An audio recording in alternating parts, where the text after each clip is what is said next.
नमस्ते सम्पूर्णलाई। आज चाहिँ तपाईँहरूलाई म कोरियामा 5 दिनमा लाग्ने हाट वा फुटपाथ बजारको बारेमा जानकारी गराउन चाहन्छु।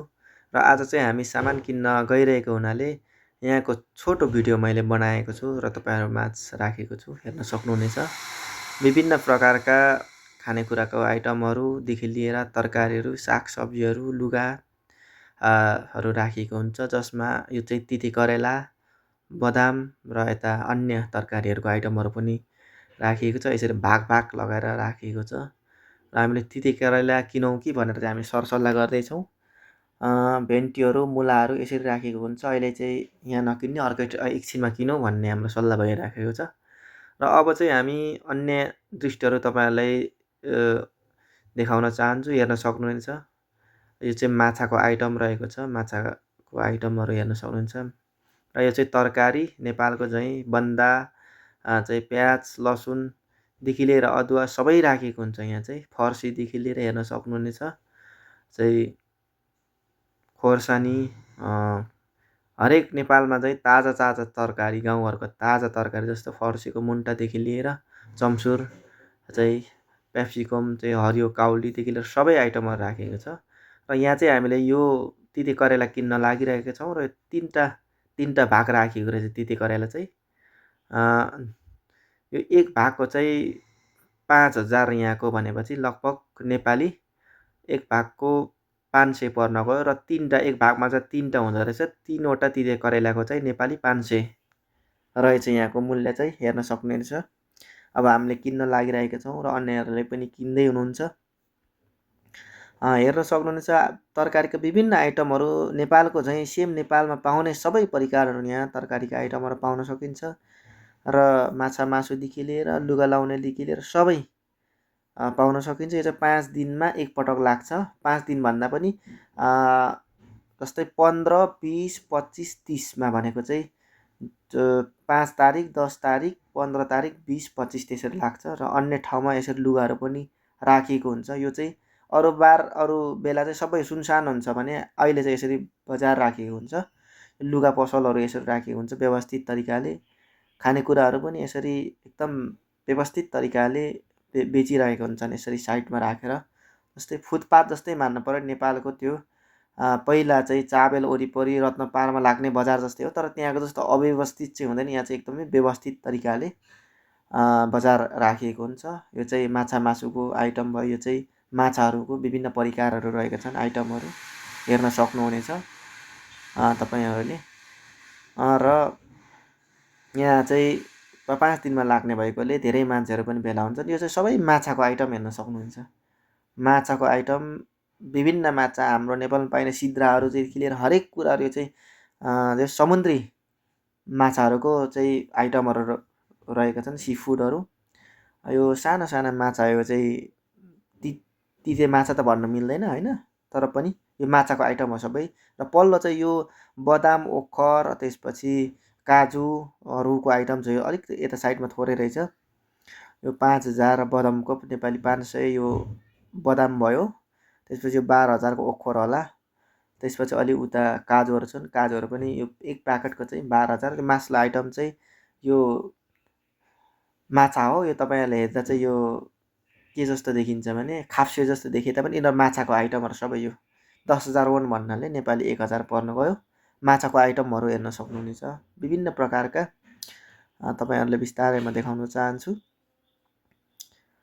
हेर्न सक्नुहुनेछ। र हामीले पनि बदाम र केही ओखरको त्यो गुदी किन्ने भन्ने सल्लाहले हामीले किन्दैछौँ।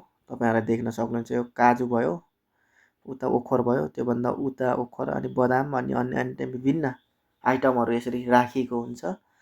र यो चाहिँ फुटपाथ बजार भन्नु पर्यो, 5 दिनमा एकपटक लाग्ने यसरी राखिएको हुन्छ। अब चाहिँ हामी मासु किन्न जाँदैछौँ। यो चाहिँ सुँगुरको मासु पसल रहेको छ। एकदम भित्र व्यवस्थित तरिकाले राखिएको हुन्छ, एकदम सफा सुग्घर राखेको हुन्छ, हेर्न सक्नुहुनेछ तपाईँहरूले। हामी छिर्दैछौँ र हामी अब किन्न लागिरहेका छौँ।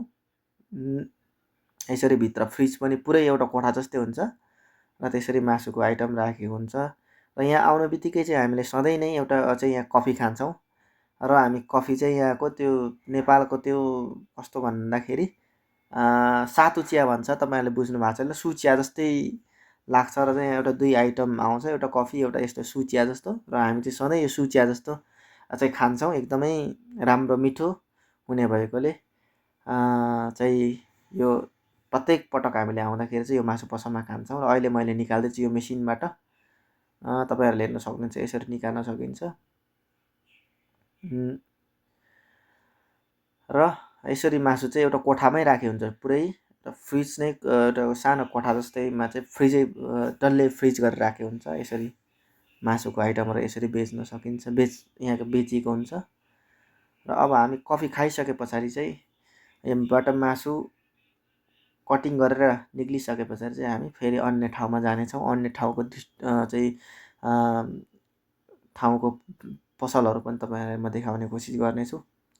अब यसरी यो हरियो देखाइछ। अब चाहिँ हामी निक्लिसकेका छौँ। विभिन्न चप्पलहरू पनि देख्न सक्नुहुनेछ, विभिन्न आइटमहरू, विभिन्न प्रकारका चाहिँ हाटमा राखिने विभिन्न सामानहरू देख्न सक्नुहुन्छ, लुगादेखि लिएर खानेकुराहरूदेखि लिएर यहाँको विभिन्न आइटमहरू। नेपालको भए चाहिँ मोमो चाउमिन थुक्पा हुन्थ्यो भने यहाँ चाहिँ हेर्नु सक्नुहुन्छ विभिन्न आइटमहरू छन्।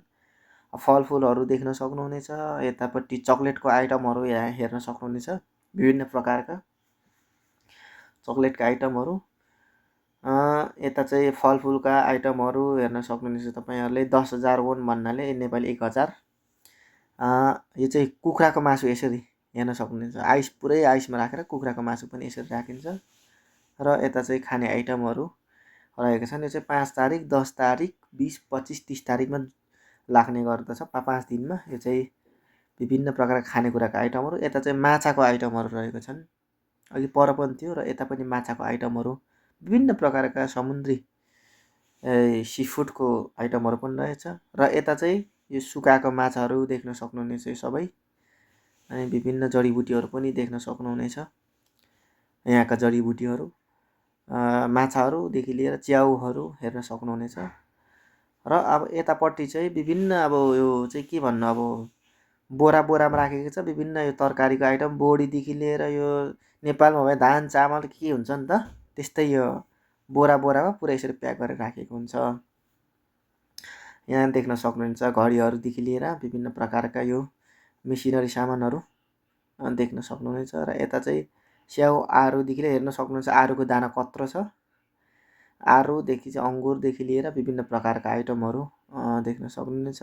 यो चाहिँ फलफुल बेच्न राखेको रहेछ। यो चाहिँ यस्तै छ। दक्षिण कोरियाको 5 दिनमा लाग्ने हाट बजार यस्तै छ है साथीहरू। स्याउहरू यो चाहिँ यो एउटा बाक्सा अथवा यो एउटा के भन्नु, यो बाक्सा नै बेचेको हुन्छ। र यो खानेकुराको आइटमहरूदेखि लिएर तपाईँलाई जानकारी